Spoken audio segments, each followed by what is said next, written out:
जीवन में हार भी व्यक्ति को बहुत बड़ी शिक्षा देती है। जो केवल जीतता जीतता है, जिसके जीवन में कभी हार नहीं आई, पराभव नहीं आई, तो उसने कभी इंसानियत का आनंद वो ले ही नहीं पाया। रणभूमि में तो भगवान श्री राम जी भी बेहोश होकर के गिरते हैं। राम रावण जब युद्ध होता है तो बोलो आपको 42 पास वर्ष भये खरारी, शवश अनंत एक अविकारी। सर्पों के बंधन में पड़े कि नहीं पड़े? मेघनाथ ने लक्ष्मण जी को शक्ति मारी कि नहीं मारी? तो पराजय तो उनको भी आती है, लेकिन पराजय से कुछ सीखना चाहिए। जब भी आपके जीवन में दुख आए तो हमें आंतरिक मंथन करना चाहिए कि इस दुख का कारण क्या है। क्योंकि जो भी तुम्हारे जीवन में दुख आता है या सुख आता है, वो सब आपके अपने कर्मों का परिणाम होता है। इसलिए पराभूत होने के बाद में व्यक्ति को आत्ममंथन करना चाहिए। और अष्टम स्कंद का ये प्रकरण बहुत बेजोड़ पढ़ने लायक है। हम लोग तो केवल कथा को इसी रूप में सुन लेते हैं कि मुक्ति हो जाएगी। ये बहुत कुछ शिक्षा देती है। बाद में आप देखो, हारने के बाद में पुनर्जीवन जब मिला राजा बलि को, तो उन्हें संतों के पास में जा करके आशीर्वाद लिया। विद्वानों के पास में वो गए। रसातल में उन्होंने प्रहलाद जी से आशीर्वाद लिया। और उसके बाद में भार्गव वंशीय ब्राह्मणों के सानिध्य में एक विशाल यज्ञ का संपादन किया। उस यज्ञ के परिणाम स्वरूप अजय रथ निकला, जो श्वेत घोड़ों से जुता हुआ था और धनुष और बाण भी उसमें रखे हुए थे।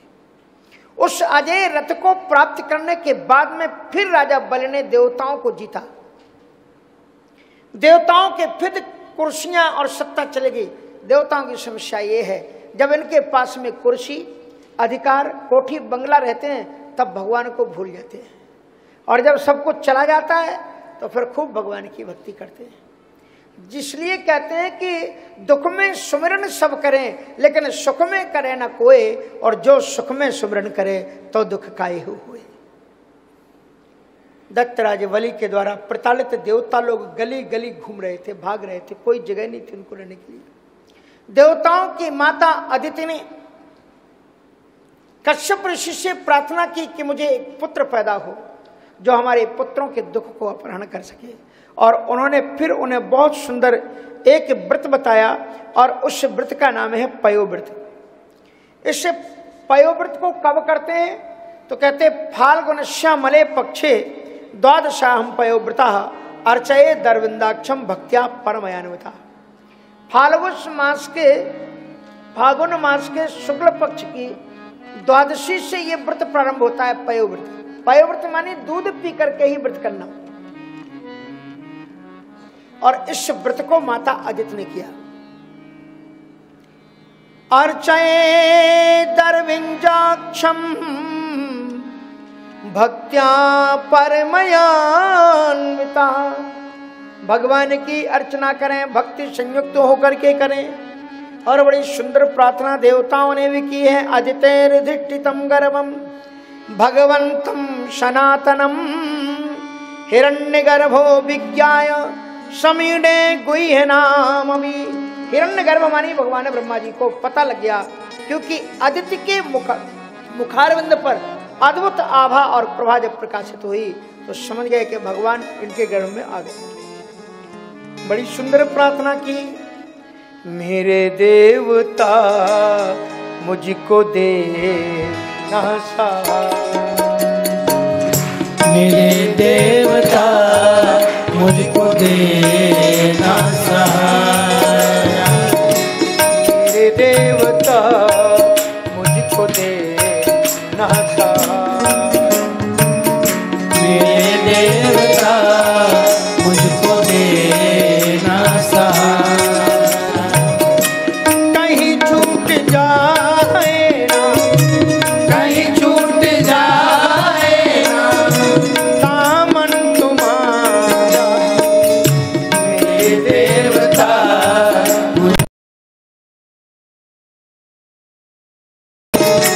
मेरे देवता मुझको दे ना सहारा।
मुझको देना सहारा।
देवता